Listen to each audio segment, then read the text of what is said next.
आणि काय वेगळं करता तुम्ही? माझ्या अशा अवस्थेतले व्हिडिओ बघून सुद्धा? काही नाही. फक्त पाहता, रिॲक्ट करता आणि सोडून देता. पुढच्या वर्षी पुन्हा तीच वागणूक, तीच गोष्ट आणि तीच अनंत वेदना. कधी थांबणार हे सर्व? हीच का भक्ती? फक्त 10 दिवसांसाठी? मन भरलं की पूजा, नाही भरलं की विसर्जन? सांग ना, मी कोण आहे तुमच्यासाठी?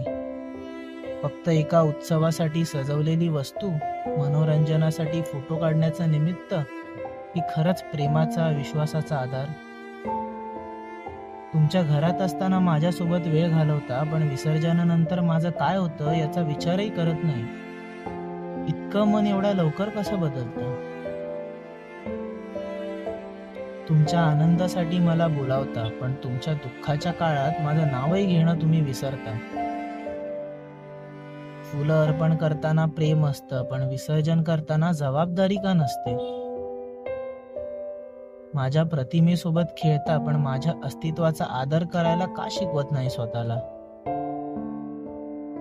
जर मी फक्त उत्सवासाठी असतो तर तुम्हाला माझ्याशी संवाद साधण्याची गरजच नाही. मग तुमच्या मनाचा आधार कोण?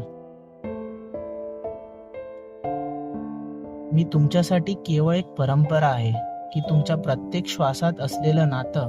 सांग ना. भक्ती म्हणजे फक्त पूजा नाही. भक्ती म्हणजे प्रेम, आदर आणि जबाबदारी नाही का?